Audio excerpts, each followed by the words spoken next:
Assalamualaikum warahmatullahi wabarakatuh. Selamat siang teman-teman semuanya. Nih siang-siang nih moga-moga masih pada kenyang ya, jadi fokusnya nggak kemana-mana. Sebelumnya, kayaknya aku lihat udah pada bawa handphone semua ya, bahkan ada yang udah ngangkat handphonenya. Boleh nggak sih yang belum ngeluarin handphonenya, aku mau minta tolong buat keluarin dulu handphonenya. Nggak diminta, tenang. Diambil dulu handphonenya, terus kalau boleh nih, diliatin ke aku wallpaper atau lock screen kalian tuh apa. Punten permisi, wah thank you banget nih yang udah pada ngeliatin. Oke, ada yang gambarnya astronot. Mohon maaf Pak, gelap. Oh oke, ada, itu kayak ada tulisan ya, quotes. Oke, ada quotes. Ada juga yang gambar nature. Iya, ada yang kayaknya belum ganti dari beli handphone deh itu ya. Mungkin bingung mau milih apa. Aku mau liatin kalau wallpaper handphone aku adalah ini, dua anak yang menurut aku sih lucu banget. Terserah kalau kalian nganggep yang gak lucu gak apa-apa. Buat aku lucu banget. Karena aku ngerasa aku mengidentifikasikan diri aku sebagai seorang ibu. Dan dengan lihat mereka, aku jadi ngerasa lebih gak sendirian, gak kesepian. Tapi kenapa ya? Kenapa ya kita milih lock screen kita itu? Kapan kita milih lock screen kita itu? Mungkin gak sih kita tuh sebenarnya pengen diingatkan sama sesuatu yang memang terkoneksi sama kita sendiri. Bisa itu quotes, bisa itu agama, bisa itu keluarga, bisa foto selfie sendiri mungkin pas lagi ngerasa cantik, bisa juga. Tapi kita pengen tahu mungkin refleksi diri kita tuh seperti apa dan itu mengingatkan kita kalau kita nggak sendirian. Karena manusia pada dasarnya memang kita tuh makhluk sosial dan kita selalu butuh yang namanya koneksi. Kita selalu butuh orang lain, kita nggak bisa tuh hidup sendirian. Kita butuh merasa dimengerti, kita butuh merasa terlihat yang benar-benar terlihat. Tapi zaman sekarang nih kayak kita nih sekarang nih lagi rame di tengah banyak orang atau mungkin lagi di KRL atau mungkin lagi di MRT. Sering juga gak sih kita ngerasa kita tuh tetap sendirian. Apalagi dengan adanya sosial media ya. Mungkin ada banyak followers, banyak subscribers. Mungkin Taylor Swift gitu ya. Pernah gak ya dia ngerasa kesepian gitu. Ternyata gak ada hubungannya tuh. Banyaknya orang di sekitar kita sama kita merasa terkoneksi sama orang lain. Karena kalau inget nih zaman dulu pada main sosial media pas nggak? Oke, pada main, mantap berarti kita satu generasi ya. Zaman dulu tuh pas di limit koneksinya cuma sampai 150 orang. Nggak bisa lebih dari itu. Untuk yang introvert mungkin bingung mau masukin siapa, kalau yang extrovert mungkin bingung mau ngeluarin siapa gitu. Karena ternyata ini ada research di balik ini. Zaman dulu ada research dari Robin Dunbar yang bilang memang manusia ini cuma bisa punya koneksi sampai 150. Lebih dari itu rasanya overwhelming. Zaman sekarang mungkin followers kita kebanyakan mungkin udah di atas 1000 ya. Tapi kalau kita ngelihat following kita gitu, ya orang-orang yang kita follow, mungkin orang-orang yang sekali dua kali ketemu kita salaman halo iya gitu. Tapi kalau ditanya orang lain gitu, lo follow dia, lo kenal gak sih sama dia? Mungkin jawabannya kenal gak kenal sih gitu. Karena kita gak tahu apa warna yang dia suka, anaknya lagi sakit apa, kita gak tahu. Jadi jawabannya jadi lebih ke kenal gak kenal.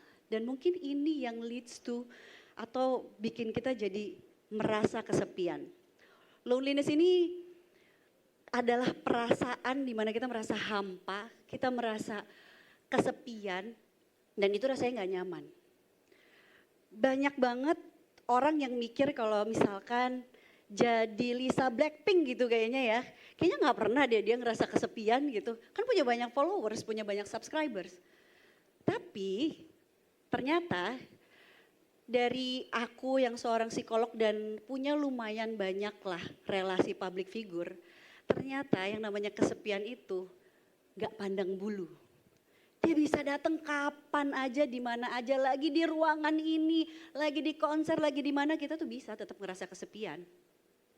Karena kesepian itu lebih perasaan kita nih ngerasa nggak dimengerti, kita ngerasa disconnected, kita ngerasa nggak belong di satu mungkin kelompok atau grup, dan kita rasanya isolated. Dan ini banyak pengaruh buruknya. Bisa jadi ke masalah mental kayak depresi, kecemasan, atau bahkan bisa juga dikaitkan dengan penyakit fisik kayak penyakit jantung, stroke, dan lain-lainnya. Walaupun kata loneliness ini kata dasarnya sama ya, dari lone, tapi ternyata beda sama being alone. Kalau tadi loneliness itu perasaan kesepian yang banyak negatifnya, kalau alone ini sebenarnya bisa jadi banyak positifnya loh. Being alone, berada sendiri. Karena kalau kita lebih memilih untuk sendiri secara sadar, bisa jadi kita jadi lebih puas sama diri kita sendiri, bisa jadi kita jadi lebih kenal sama diri kita sendiri yang akan kita bahas nanti. Jadi kalau sendiri nggak perlu kita hadapi ya karena mungkin nanti akan ada tips-tipsnya.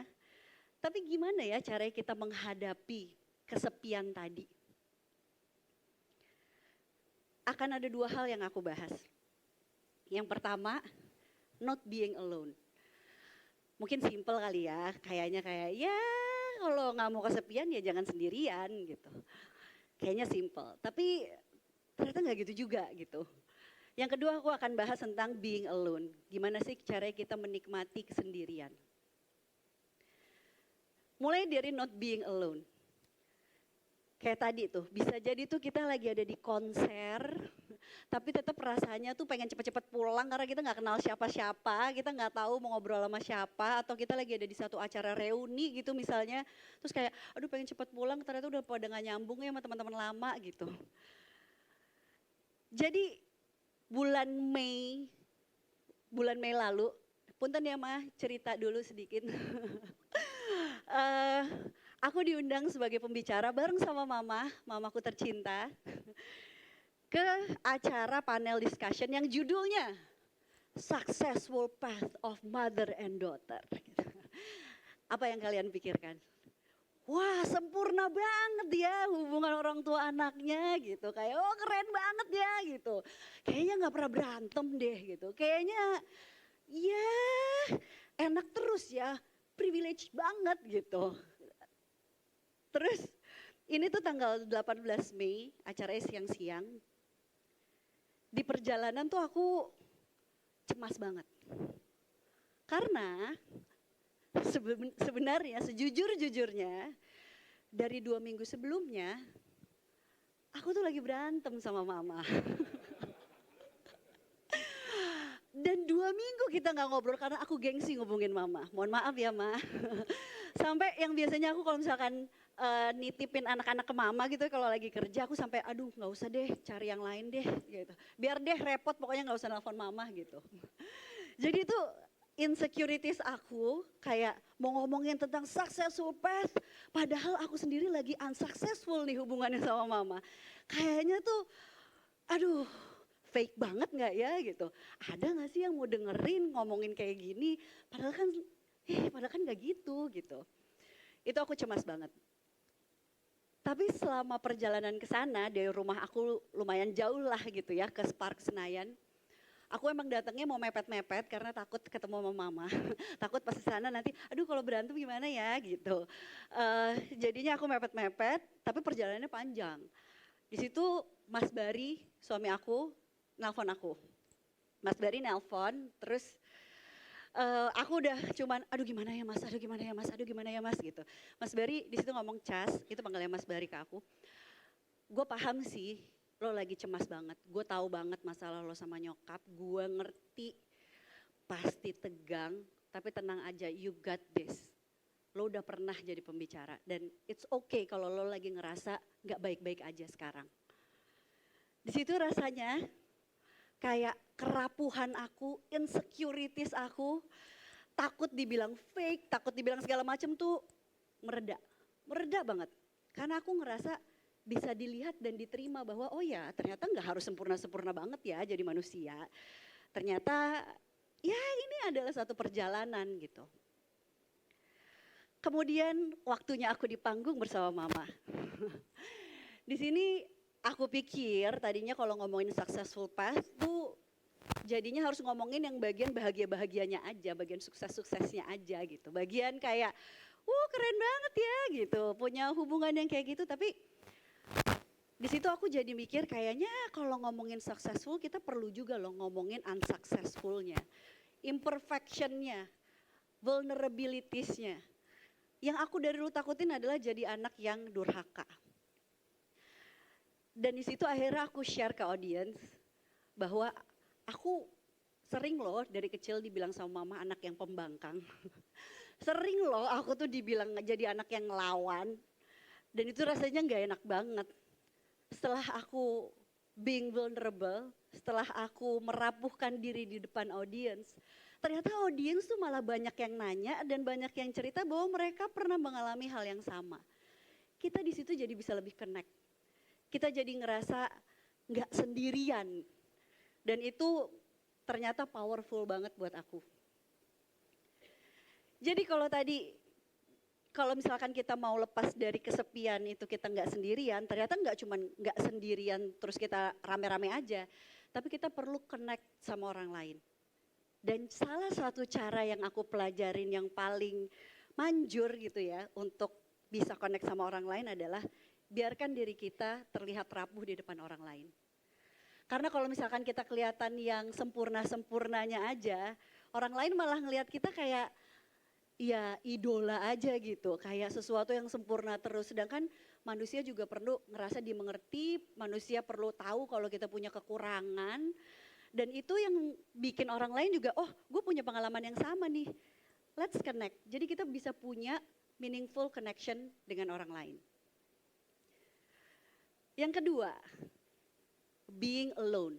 Kalau misalkan kita mau mengurangi rasa kesepian kita, cari orang lain, connecting with other people, sekarang gimana caranya kita bisa menikmati kesendirian.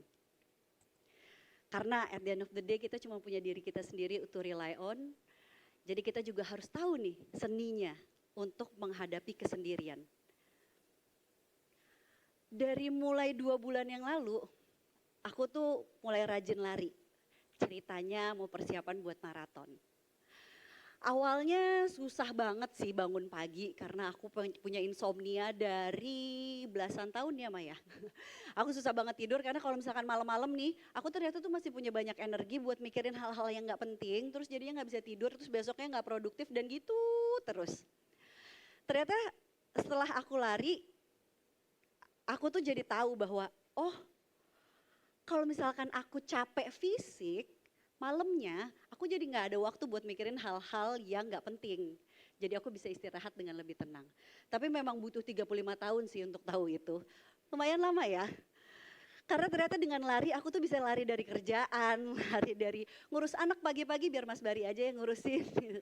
Ya kan, bisa lari dari overthinking atau misalkan lagi berantem sama Mas Bari atau lagi kesel banget atau masalah-masalah lainnya lah gitu. Dan aku jadi bisa lebih fokus sama badan aku sendiri, aku kenal sama ini udah mulai capek nih, istirahat dulu deh atau lari lagi deh gitu atau hal-hal yang bikin aku jadi enjoy being alone.